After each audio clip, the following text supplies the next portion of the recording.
Selamat pagi, salam sejahtera. Terima kasih karena bersama dengan saya di Nazilin Unity Channel. Rupa-rupanya ini sebabnya Perikatan Nasional meletakkan calon-calon yang tiada kualiti lemah.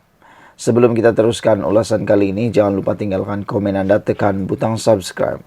Ada netizen ketika melihat laporan ini, mereka mengatakan memang confirmlah apa yang dikatakan oleh Amiruddin Syarif semalam bahwa PRN Selangor, PHBN sudah mendapat majoriti muda. Walaupun belum lagi bertanding, belum lagi mengundi, Amiruddin sudah mengatakan, sudah melihat keputusan majoriti muda sudah diperoleh.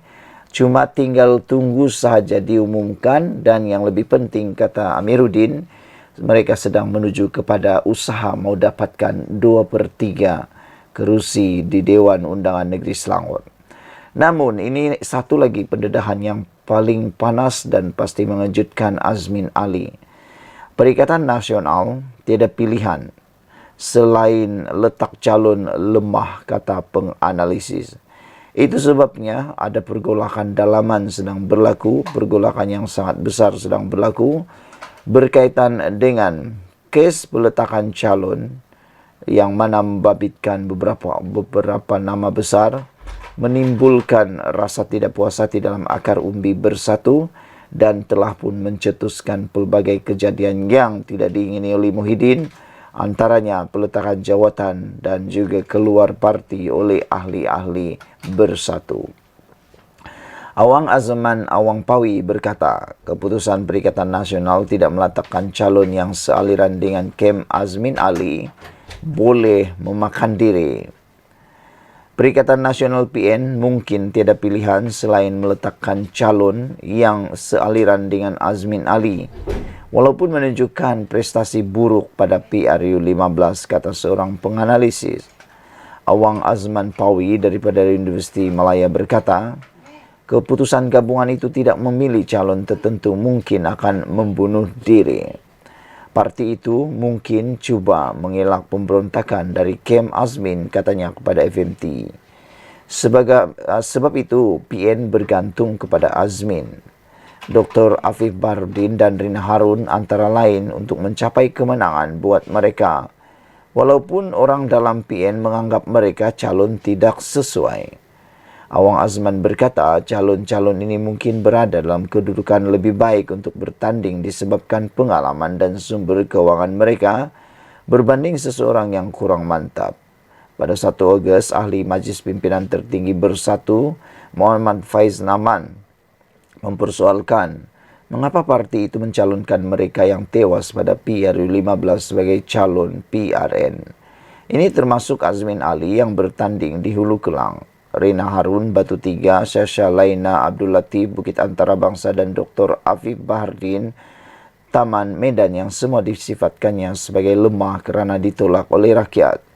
Azmi Hasan daripada Akademi Nusantara berkata, sokongan Melayu amat penting untuk PN jika mau merampas Selangor daripada Pakatan Harapan PH.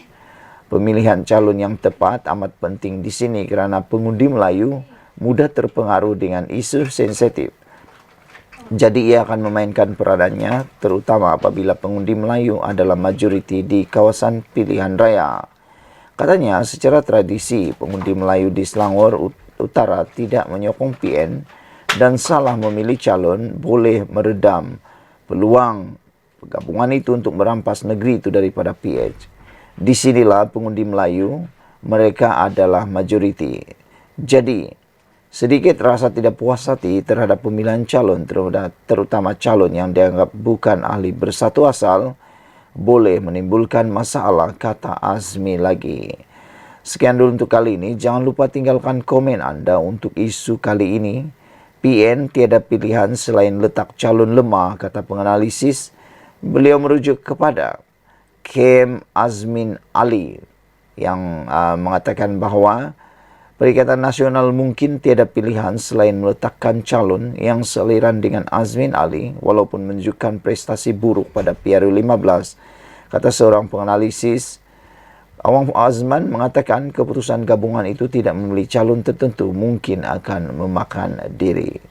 Sekian dulu untuk kali ini. Jangan lupa tinggalkan komen Anda, tekan butang subscribe. Kita jumpa lagi. Bye-bye. Selamat pagi, salam sejahtera. Terima kasih kerana bersama dengan saya di Nazlin Unity Channel. Dipetik daripada negaramerdeka.com. Ini satu pendedahan yang paling panas menjelang saat-saat akhir kempen PRN. Polis siasat pula seorang calon PAS Terengganu. Wow, ini memang panas. Siapa calon PAS Terengganu yang disiasat polis ini? Dan kenapa pula saat-saat akhir pilihan raya ini disiasat pula calon tersebut? Berbaki kurang 24 jam untuk pengundian awal pilihan raya negeri PRN, polis mengesahkan menerima satu laporan ke atas seorang calon PAS bagi Dewan Undangan Negeri DUN di Terengganu.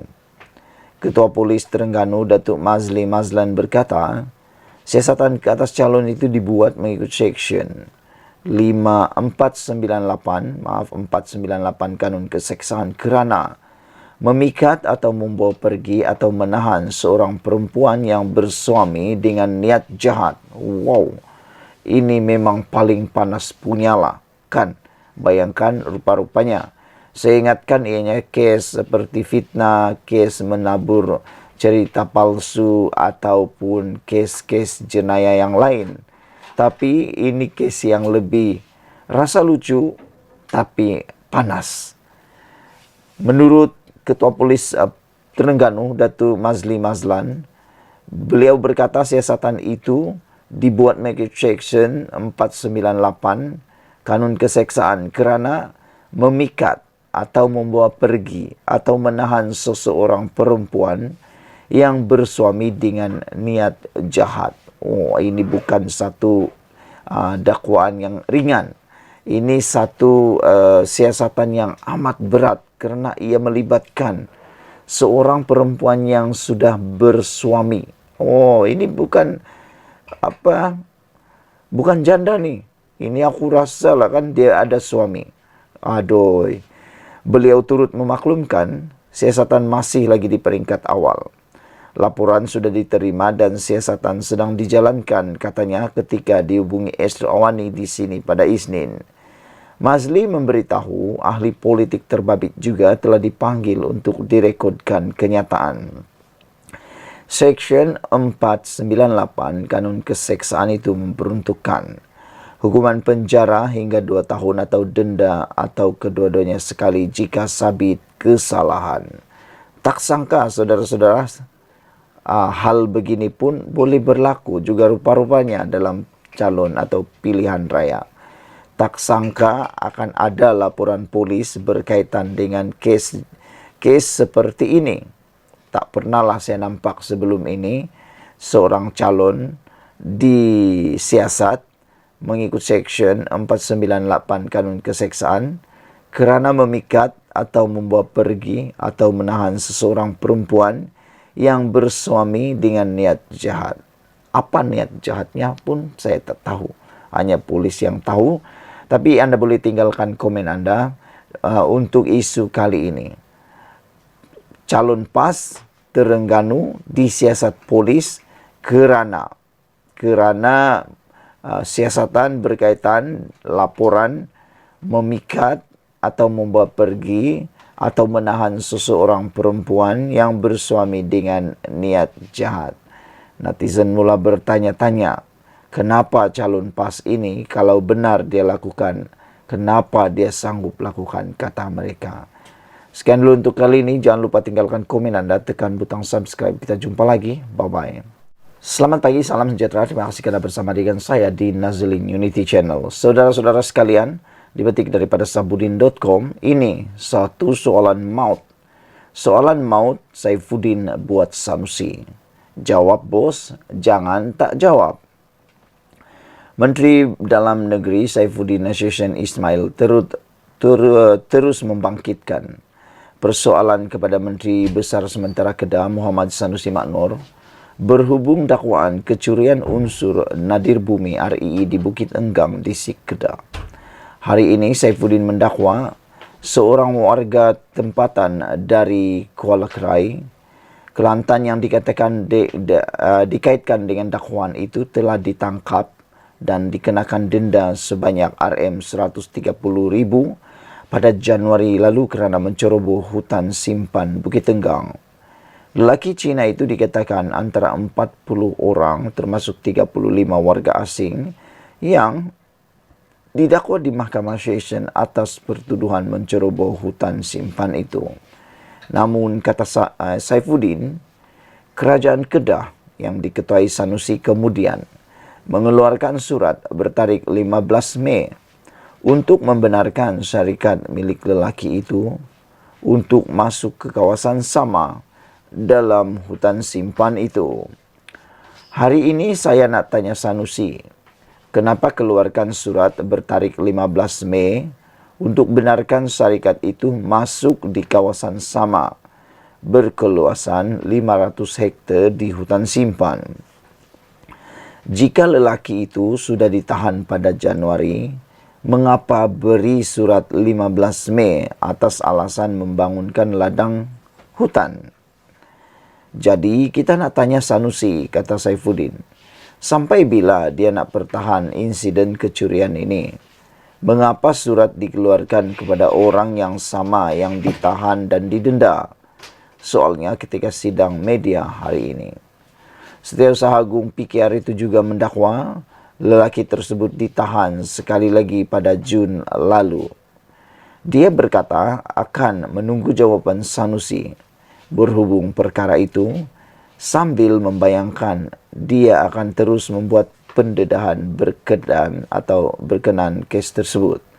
Saifuddin dalam siri ceramahnya di Kedah telah membangkitkan dakwaan mengaitkan Sanusi dengan kes RII di hutan simpan Bukit Enggang di Sik Kedah.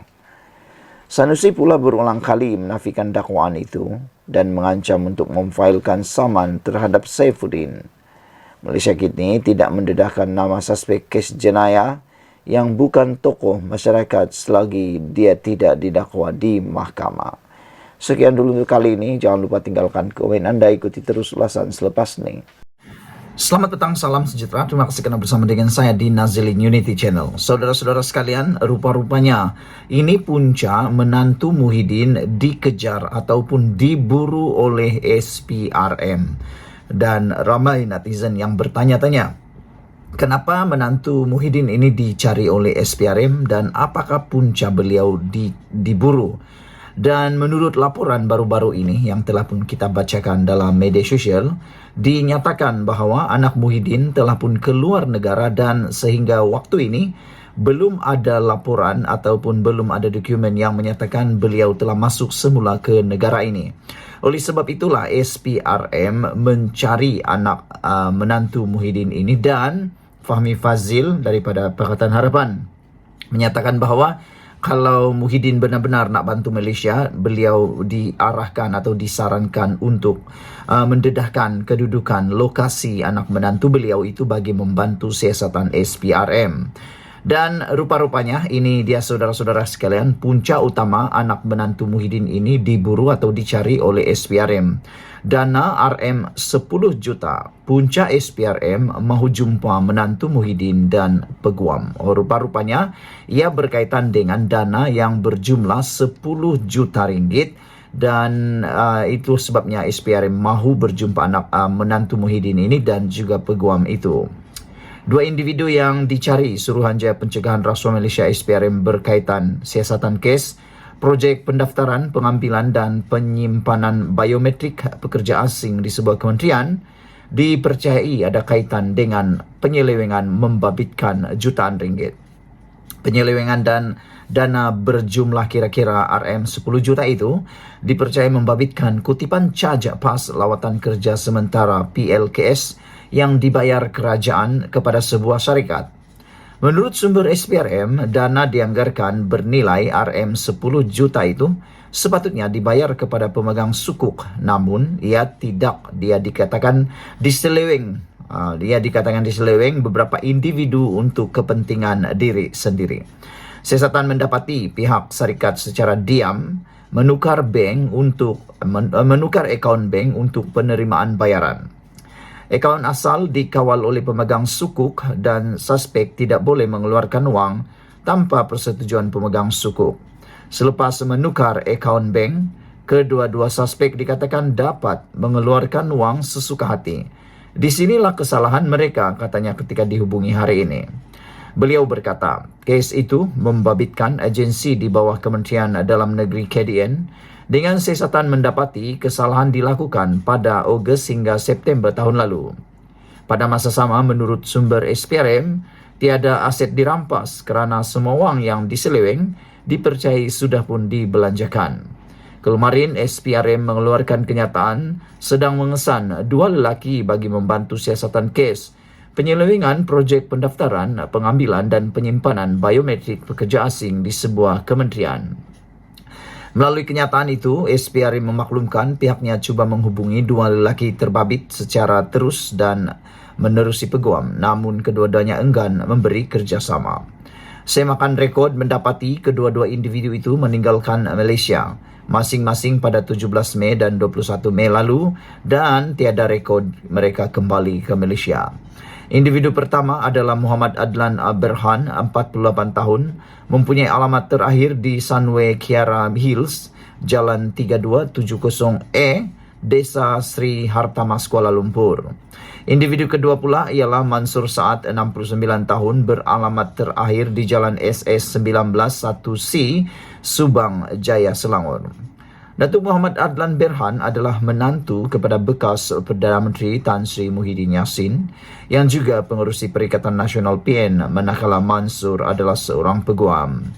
Orang ramai yang mengenali atau mempunyai maklumat mengenai kedua-dua individu terbabit diminta menghubungi pegawai penyiasat.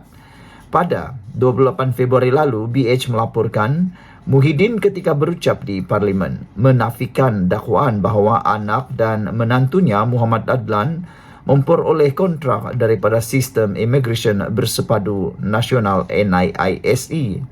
Muhyiddin yang juga Ketua Ahli Parlimen Perikatan Nasional PN berkata demikian ketika bangun mencela selepas kekecewaan berlaku sebaik Ko Pei Tiong PH Kota Melaka membuat dakwaan itu pada awal perbahasan Belanjawan 2023 peringkat dasar di Dewan Rakyat.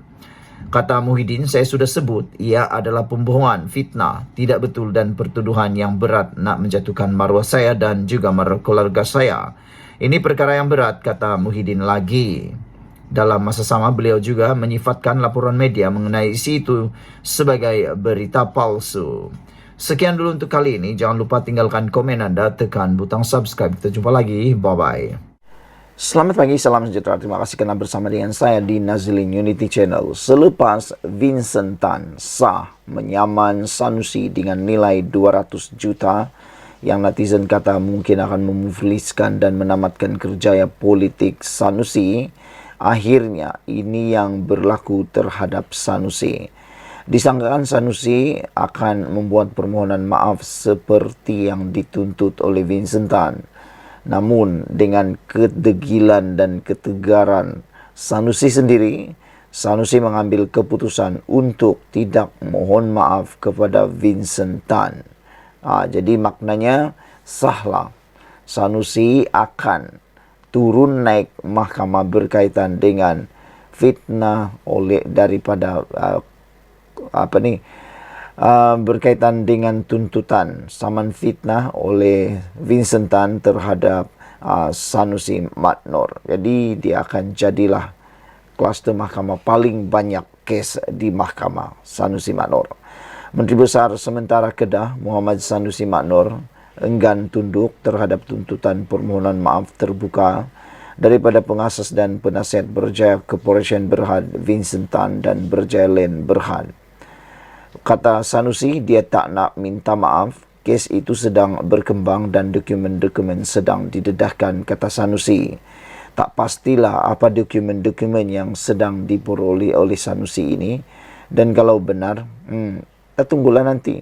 Tapi jangan-jangan nanti tiba-tiba akan mohon maaf pula selepas PRN. Kerana biasalah waktu PRN ini banyak perkara yang akan ditimbulkan. Tapi akhirnya nanti akan ada lah yang orang akan mohon maaf juga. Kita tengok sehari dua lagi, kata Sanusi. Itu sahajalah, katanya seperti dilaporkan media tempatan. Adakah 1-2 hari lagi Sanusi akan mohon maaf kerana pilihan raya negeri akan diadakan tidak lama lagi, sehari dua lagi. Surat tuntutan Vincent Tan kepada Sanusi semalam meminta permohonan maaf secara terbuka dan membayar pampasan RM200 juta. Surat itu memberi Sanusi sehingga tamat waktu bekerja hari ini untuk bersetuju dengan tuntutan mereka. Ini adalah berhubung dakwaan Sanusi mengenai projek pembersihan Sungai Klang. Dalam surat yang dikeluarkan melalui firma undang-undang Perry Chua and Associates, Peguam Tan menegaskan bahawa dakwaan Sanusi adalah jelas palsu, tidak benar, tidak wajar, tidak berasas dan berniat jahat terhadap anak guam kami. Mereka juga menuntut Sanusi menarik balik tuntutannya dan mengaku atau membuat aku janji bertulis untuk berhenti mengulangi dakwaannya. Sekiranya gagal, firma guaman itu berkata mereka menerima arahan Tan untuk meneruskan tindakan undang-undang terhadap Sanusi. Jadi dengan ini Sanusi gagal untuk membuat tuntutan daripada berjalin itu, termasuklah permohonan maaf, kerana Sanusi telah pun mengatakan dia tidak akan mohon maaf. Maka dengan ini sahlah berjalin akan meneruskan tindakan undang-undang di mahkamah.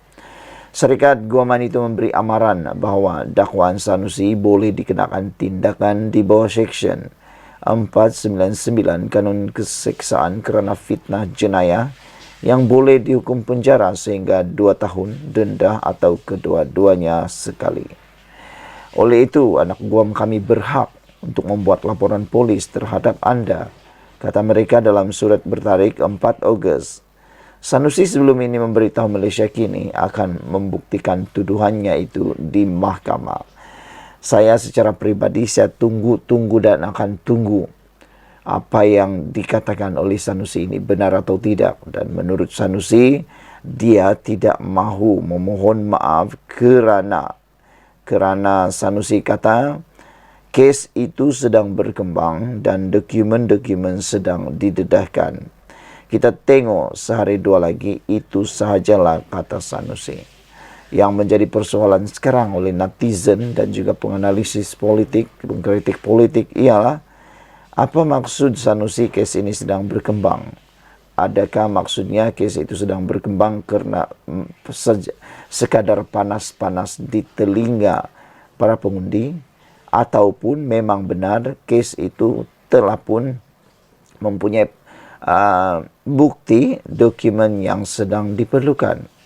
Tapi pada pendapat saya, mungkin kes ini sedang berkembang, bukan berkembang sebab ianya ada dokumen yang banyak, tetapi kerana ianya sedang viral dan hot. Sekian dulu untuk kali ini. Jangan lupa tinggalkan komen anda, tekan butang subscribe. Kita kutar. Bye-bye. Selamat pagi, salam sejahtera. Terima kasih kerana bersama dengan saya di Nazilin Unity Channel. Pagi ini kita digemparkan dengan keputusan saman RM200 juta terhadap Sanusi. Itu sebabnya netizen mula mengatakan bahawa dengan ini Sanusi akan bankrupt habis. Mereka meramalkan Sanusi akan kehilangan jawatan Menteri Besar Kedah pertama. Yang kedua, mungkin akan dipenjarakan oleh Akta Keselamatan. Dan yang ketiga, mungkin akan bankrupt pula gara-gara disaman oleh taikun kekayaan ini, iaitu Vincent Tan dengan nilai 200 juta. Tak pastilah kalau Sanusi memiliki uang sehingga begitu banyak, iaitu 200 juta. Persoalannya sekarang ialah mengapa Vincent Tan marah sangat sehingga mahu menyaman Sanusi sebanyak 200 juta. Ada pepatah Melayu mengatakan kerana santan pulut binasa, kerana mulut badan binasa.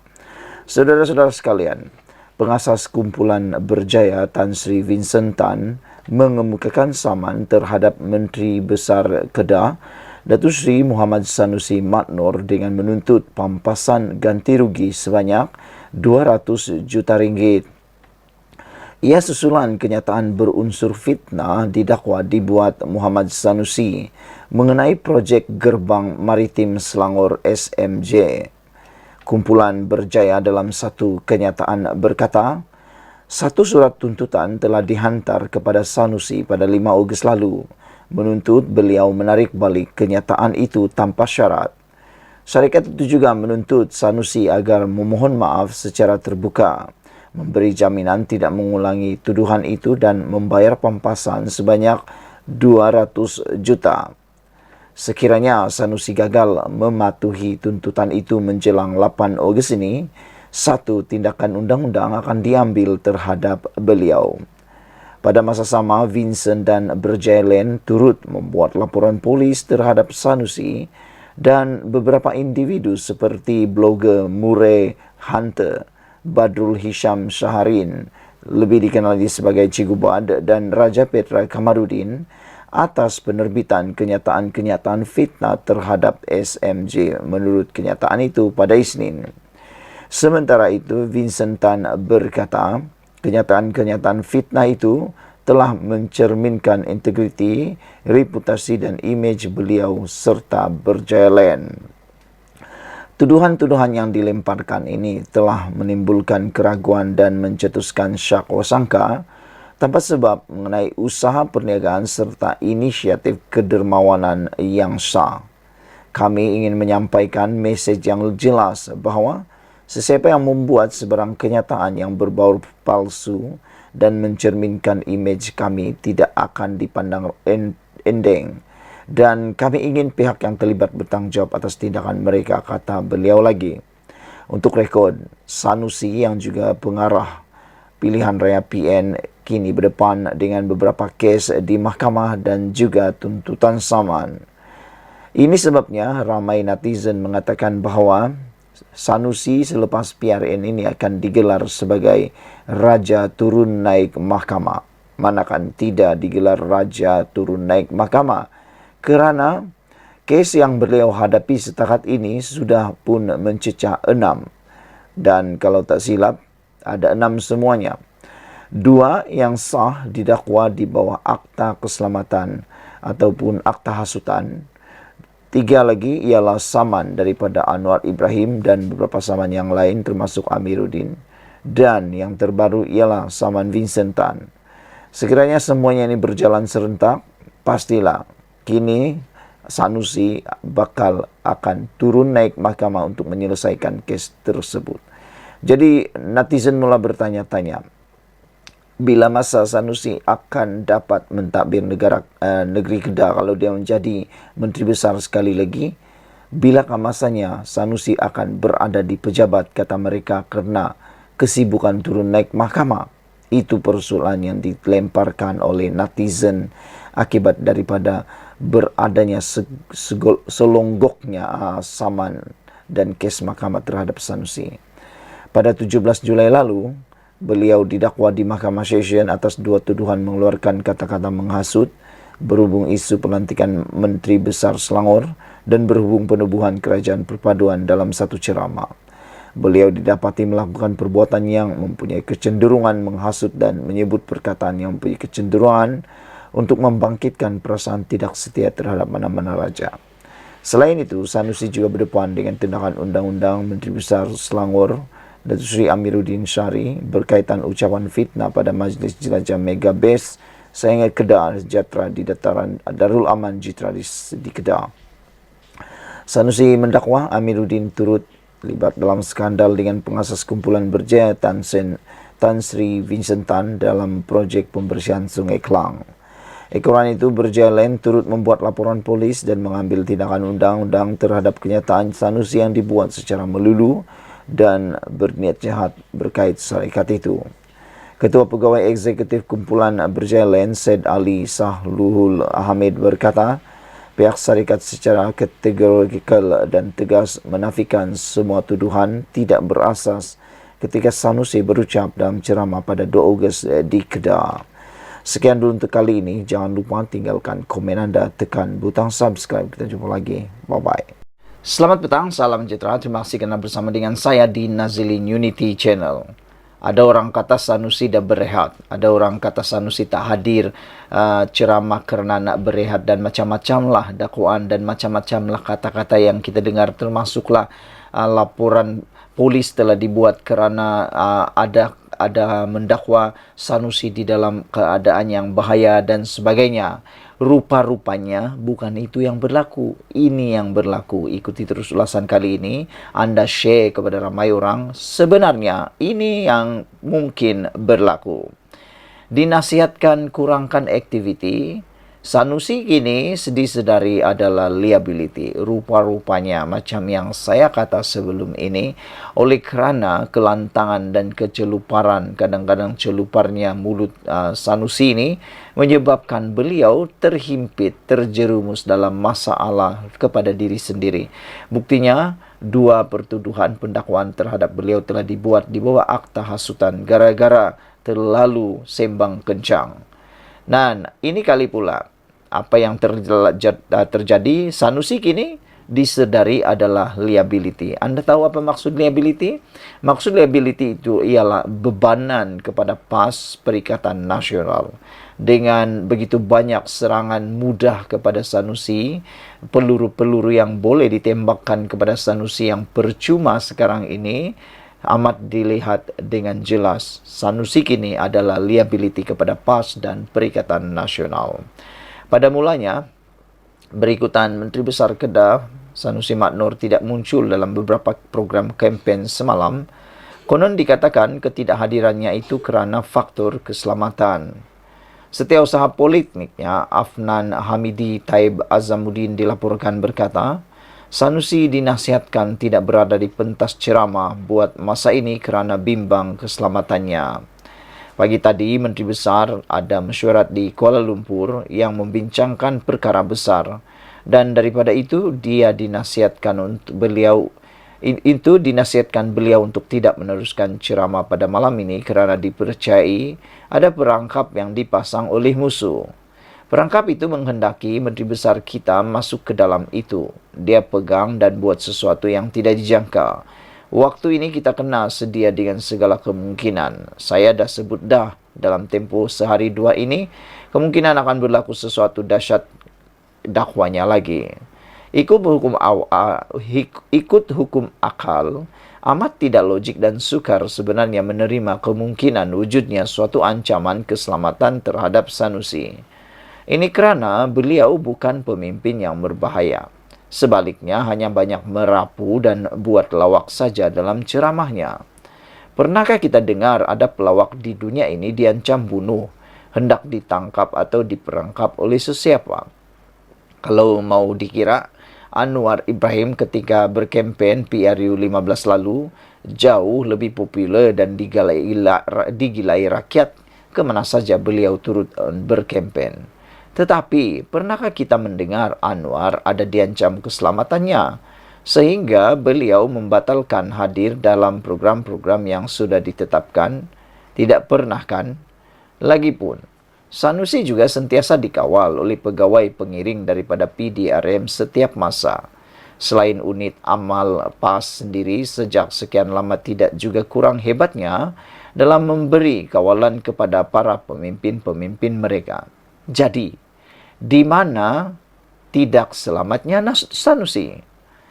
Agaknya, lantaran sedar ancaman keselamatan itu memang tidak logik dan boleh membuatkan orang ketawa saja, Sanusi sendiri tampil meredakan keadaan. Katanya, beliau dinasihatkan oleh PAS Kedah untuk mengurangkan aktivitinya. Faktor keselamatan yang dinasihatkan itu antaranya tak bawa kereta laju-laju, semata-mata nak cepat sampai. PAS Kedah ambil langkah untuk mengurangkan aktiviti saya supaya tak terkejar-kejar ke sana sini. Macam-macam boleh terjadi dalam perjalanan, tambah Sanusi lagi. Pula dah. Namun, logika Sanusi diminta mengurangkan aktiviti kempennya kerana bimbang keselamatannya ketika dalam perjalanan. Kalau benar Sanusi ada pengaruh, boleh menambah jumlah undi dan keberadaannya memungkinkan kemenangan cemerlang diperoleh, kenapa dikurangkan aktivitinya? Bukankah sepatutnya diperbanyakkan lagi aktivitinya? tidak sukar menjangka sebenarnya kenapa langkah itu diambil oleh Paskeda. Ia tidak lain kerana Sanusi kini dirasakan sudah jadi liability kepada Paskeda dalam usaha untuk mereka memperoleh kemenangan pada 12 Ogos nanti. Faktor utama tentunya adalah disebabkan isu nadir bumi atau REE yang jelas memperlihatkan beliau banyak berbolak-balik, memusing-musing cakap dan tidak berkata benar berkenaan perkara itu. Ternampak semakin ditekan dan didedahkan satu persatu fakta oleh Saifuddin Nasution Ismail berkenaan REE itu, Sanusi semakin terperangkap dan terbelit dengan kepura-puraannya sendiri. Rakyat mungkin terhibur dengan lawak jenaka dan aksi merapu Sanusi. Tetapi apabila berdepan fakta dan kebenaran adalah tidak mungkin rakyat yang waras boleh menerima pembohongannya yang sebelum itu dengan selamba mengatakan beliau tidak tahu apa-apa tentang REE serta tidak kenal sama sekali dengan warga China yang dikaitkan dengannya itu. Faktor lain ialah Sanusi hanya pandai berkempen dengan melawak dan mengata orang semata-mata tanpa menampilkan tawaran atau apa yang hendak dilakukannya kepada rakyat dalam tempoh 5 tahun akan datang. Kecenderungannya hanya menyalahkan orang lain dan kerajaan pusat. Hello bos, sebagai menteri besar dan kuasa ada kuasa, takkan tak habis-habis letak beban kesalahan kepada orang lain belaka pula. Begitulah. Jadi semoga dengan penerangan ini, semoga dengan penjelasan dan pencerahan ini, anda kini mula tahu kenapa Sanusi sebenarnya mengurangkan atau dinasihatkan mengurangkan aktiviti berkempen beliau. Tidak logik untuk dikatakan bahawa Sanusi dalam masalah keselamatan kerana beliau sepanjang waktu ditemani oleh bodyguard. Selain daripada itu, juga tidaklah logik untuk beliau mengurangkan aktivitinya itu kerana untuk keselamatan. Bukankah menurut Sabuddin Hussein ini, bukankah di saat beliau popular lah perlu ditambahkan lagi aktivitinya supaya jaminan kemenangan dalam PRN ini akan lebih terjamin lagi? Menjadi persoalan kita sekarang ialah rupa-rupanya adakah Sanusi sekarang adalah liability besar kepada PAS dan sebabnya Sanusi direhatkan, dikurangkan aktiviti adalah untuk cuba mencari jalan untuk memutuskan ataupun untuk mengelakkan Sanusi lebih parah lagi menjadi beban kepada PAS dan juga Perikatan Nasional. Apa pendapat anda semua tentang pencerahan dan pendedahan pada petang ini? Sebelum itu jangan lupa tinggalkan komen anda, tekan butang subscribe. Kita jumpa lagi. Bye-bye. Selamat petang, salam sejahtera. Terima kasih kerana bersama dengan saya di Nazilin Unity Channel. Wah, ini satu laporan berita yang paling hangat sekali melibatkan SPRM. Apabila SPRM sah menahan pemilik syarikat memalsukan dokumen kerja penyelenggaraan lebih RM1 juta. Inilah yang dikatakan tata kelola yang baik apabila SPRM bekerja dengan proaktif, bekerja dengan dinamik dan bekerja tanpa melengah-lengahkan waktu. Ada saja laporan terus disiasat, ada saja laporan terus disiasat, dan kalau layak ditahan, perlu ditahan. Apalagi yang menyebabkan kerugian besar kepada negara. Bayangkan, penyelenggaraan yang palsu ini lebih 1 juta ringgit kalau diedarkan atau diperuntukkan kepada rakyat. Berapakah keuntungan rakyat yang boleh diperoleh? Berapa buah rumah untuk orang-orang miskin boleh dibuat? Tapi kerana ketamakan mereka-mereka ini, maka sanggup memalsukan dokumen untuk semata-mata mendapatkan kerja penyelenggaraan 1 juta ringgit. Yang kaya terlalu tamak, yang miskin pula makin kerugian. Suruhanjaya Pencegahan Rasuah Malaysia SPRM Sabah menahan 2 pemilik syarikat kerana disyaki menggunakan dokumen palsu untuk mendapatkan kerja penyelenggaraan berjumlah lebih RM1.1 juta. Menurut sumber, kedua-dua suspek lelaki berusia 40-an itu ditahan kira-kira jam 2 petang ketika hadir di pejabat SPRM Cawangan Tawau semalam. Difahamkan, mereka disyaki menggunakan dokumen palsu untuk tujuan menipu bagi mendapatkan kerja penyelenggaraan di bawah pakej rangsangan ekonomi tahun 2020. Wah, ini semua sewaktu pakej rangsangan ekonomi 2020 yang telah pun diumumkan oleh Muhyiddin Yassin pada waktu itu. Sementara itu, pengarah SPRM Sabah, Datuk S. Karunianati ketika dihubungi mengesahkan penahanan itu dan suspek dibebaskan dengan jaminan SPRM. Katanya, mereka akan dituduh di Mahkamah Session Tawau mengikut Seksyen 471 Kanun Keseksaan pada Rabu ini. Saudara-saudara sekalian, apa pendapat kamu tentang isu kali ini? Pendapat kamu lah kan, orang-orang yang tamak haluba macam ni, sudah kaya, nak kaya lagi tapi dengan cara yang salah. Apa pendapat kamu semua? Pada pendapat saya sangat setuju dengan tindakan SPRM ini mengambil tindakan yang sangat agresif dan proaktif. Saya berharap dengan kepimpinan Datuk Seri Anwar Ibrahim yang telah pun mengisytiharkan perang terhadap rasuah, perang untuk menghentikan rasuah, maka dengan itu SPRM akan lebih aktif dan kalau boleh ditingkatkan kerja keras mereka ini supaya tata kelola negara yang diimpikan oleh Datuk Seri Anwar Ibrahim dan seluruh rakyat Malaysia dapat dilaksanakan dan bukan hanya tinggal angan-angan belaka. Negara ini kalau ditabir dengan baik, negara ini kalau ekonominya, uangnya digunakan dengan baik, tanpa ada ketirisan, tanpa ada penyelewengan, tanpa ada guna kuasa, salah guna kuasa, saya yakin rakyat Malaysia, negara ini adalah negara yang kaya, makmur, diberkati Tuhan. Tapi oleh kerana tindakan satu dua kepala, satu dua perut, satu dua pikiran yang tamak, mereka sanggup melakukan apa saja. Semoga dengan tindakan yang berterusan daripada Anwar Ibrahim bersama dengan penguatkuasaan seperti SPRM dapat membantu Malaysia ke arah yang lebih baik. Ikuti terus ulasan selepas ini.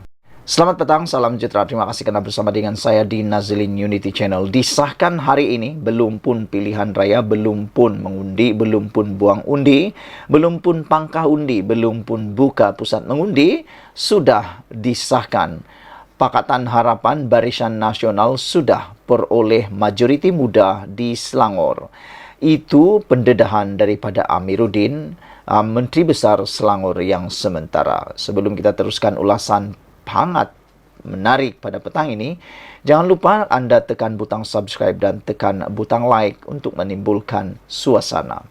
Saudara-saudara sekalian, dengan ini, dengan pemberitahuan berita ini, dengan pemberitahuan maklumat ini, ianya pasti akan mencungkil hati ataupun mencungkil perhatian, menarik perhatian daripada parti pembangkang khususnya Perikatan Nasional dan pengerusi Perikatan Nasional Muhyiddin Yassin, juga tentera Perikatan Nasional yang dikatakan pahlawan Perikatan Nasional iaitu Sanusi Maknur, dan juga paling penting sekali Azmin Ali kerana berada di Selangor.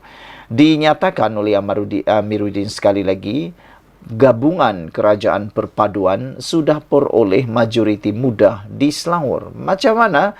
Bagaimana ini boleh berlaku sedangkan buang undi pun belum dibuat, pengundian pun belum dibuat. Bagaimana ia berlaku? Ikuti terus ulasan selepas ini. Menteri Besar Selangor, Datuk Seri Amiruddin Syari mendakwa setakat ini Gabungan Pakatan Harapan PH dan Barisan Nasional sudah memperoleh majoriti muda berdasarkan tinjauan dan undian kecenderungan pengundi. Katanya, berdasarkan semakan itu, gabungan parti politik itu kini berada di hadapan berbanding Perikatan Nasional dan kini dalam usaha memperoleh 2/3. Setakat malam tadi, Kerajaan Perpaduan sudah memperoleh majoriti muda, malah hampir menuju 2/3 dalam pilihan raya negeri PRN Selangor, katanya ketika berucap pada siri ceramah Kita Selangor di dataran Sadiman, Bukit Cangang di sini malam tadi. Amiruddin berkata, beliau membuat semakan bukan hanya berdasarkan kepada satu agensi. Sebaliknya, semakan turut diadakan dengan badan tinjauan atau pool undian lain. Katanya, Beliau bukan rasa angku, sombong dan melompat terlalu awal. Kerana masih ada 4 hari lagi sebelum mengundi. Saya sudah kira-kira dan hitung. Setakat ini kita mendahului. PN nak klaim dakwa apa dakwalah, kata Amiruddin lagi. Amiruddin mengakui BN berjaya membangunkan Selangor sebagai sebuah negeri maju dan kini tugas dan peranan itu disambung PH. Siapa bangunkan Selangor sampai jadi negeri maju? BN, dan saya tidak pernah nafikan. Memang BN telah majukan. Kini, tugas itu disambung PH. Sekarang, kedua-dua elemen itu terbukti membawa kemajuan di Selangor. Gabungan ini akan menjadi gabungan paling mantap dan kukuh untuk membangun Selangor terus maju pada masa hadapan, kata Amiruddin lagi. Saudara-saudara sekalian, apa pendapat anda tentang isu kali ini? Adakah anda juga bersetuju dengan apa yang dinyatakan oleh Amiruddin ini? Itu belum pun buang undi, belum pun peti undi dibuka, belum pun kira undi, tetapi sudah disahkan. PH dan BN sudah peroleh majoriti muda di Selangor, kata Amiruddin. Saya rasa ada kebenaran apa yang dikatakan oleh Amiruddin ini, dan pastilah Perikatan Nasional Pembangkang sekarang ini giat untuk menambahkan work hard work untuk membuat mereka mampu menyaingi PHBN. Pendapat kamu, kalau kamu setuju dengan apa yang Amiruddin kata ini, apa pula nasihat anda kepada Perikatan Nasional? Ikuti terus ulasan selepas ini. Selamat petang, salam sejahtera. Terima kasih karena bersama dengan saya di Nazilin Unity Channel. Ini satu kejutan besar, paling besar untuk Sanusi dan juga geng-geng Sanusi. Apabila dipetik daripada My Metro, polis akan panggil ahli parlimen dakwa ada perangkap untuk Sanusi. Isu ini makin tular dan makin membesar apabila gara-gara ada kononnya ahli parlimen dakwa ada perangkap untuk Sanusi. Polis Kedah akan memanggil seorang ahli parlimen untuk membantu siasatan berhubung kenyataan dikeluarkannya dalam ceramah kempen pilihan raya negeri PRN ke-15 di Sungai Petani baru-baru ini. Ketua Polis Kedah, Datuk Faisal Saleh berkata, setakat ini polis menerima 4 laporan berhubung kenyataan yang dibuat ahli parlimen terbabit. Beliau berkata kenyataan itu dilihat sebagai suatu fitnah dengan niat mendatangkan khianat awam yang boleh menggugat ketenteraman awam dan negara mengait keselamatan diri Menteri Besar Kedah Datuk Seri Muhammad Sanusi Maknor. Setakat ini, 4 individu yang membuat laporan polis sudah dipanggil untuk diambil keterangan. Susulan laporan yang dibuat, siasatan dijalankan mengikut Seksyen 505 dalam kurungan B Kanun Keseksaan dan Seksyen 233 Akta Komunikasi dan Multimedia 1998. Jika disabitkan kesalahan, boleh dihukum penjara sehingga 2 tahun atau denda atau kedua-duanya sekali, katanya selepas meninjau keadaan undi awal yang membabitkan 875 pegawai dan anggota di Ibu Pejabat Polis Kontijen IPK Kedah hari ini. Pada Ahad lalu, seorang ahli parlimen yang juga penceramah terakhir pada perhimpunan politik di Sungai Petani memaklumkan orang ramai bahawa seorang tokoh politik di negeri itu dinasihatkan supaya tidak menghadiri majlis itu atas sebab keselamatan. Ahli parlimen itu mendakwa tokoh politik itu dinasihatkan supaya tidak menghadiri perhimpunan itu kerana ada perangkap untuk menahannya. Mengulas lanjut, Faisal turut menasihatkan semua pihak atau parti politik yang menyertai pilihan raya supaya mengelak daripada membangkitkan naratif yang boleh menimbulkan kebimbangan mengenai keselamatan awam. Jangan mengguna kaedah yang boleh membawa kepada gangguan atau spekulasi, kata beliau lagi. Saudara-saudara sekalian, ada netizen dan juga penganalisis politik mengatakan bahawa kalau nak berpolitik, gunalah ide politik bukan dengan menggunakan isu-isu awam yang boleh menimbulkan ketidaktenteraman. Mereka memberikan cadangan. Gunalah idea atau modal dalam kempen seperti kelemahan di dalam kehidupan ekonomi rakyat, mau meningkatkan kualiti hidup rakyat, ketiadaan air, jalan raya maupun peluang pekerjaan atau meningkatkan ekonomi. Itu yang terbaik, kata netizen. Jangan menimbulkan ketakutan pula. Kerana apa beza atau apakah kesudahan dengan menggunakan isu keselamatan? Ianya tidak mendatangkan apa-apa kebaikan, bahkan mungkin akan membawa mudarat kepada rakyat maupun negeri tersebut. Jadi oleh sebab itulah netizen memberikan cadangan dan nasihat supaya sesiapa yang mau berkempen dalam PRN kali ini, gunalah isu yang benar-benar dapat membantu rakyat, meningkatkan kualiti hidup rakyat, memakmurkan negeri maupun negara. Berhentilah menggunakan model atau modal politik yang murahan, yang hanya sekadar mahu mendapatkan publicity ataupun mahu mendapatkan simpati semata-mata. Tunjukkan dalam kempen tersebut Anda mempunyai idea, modal untuk mahu menang, untuk membantu rakyat. Jangan sampai gara-gara Anda nak mahu meraih undi, Anda nak meraih simpati, Anda nak mahu meraih pelbagai macam lagi keuntungan peribadi, ianya menggadaikan keselamatan negara itu sendiri. Ikuti terus ulasan selepas ini.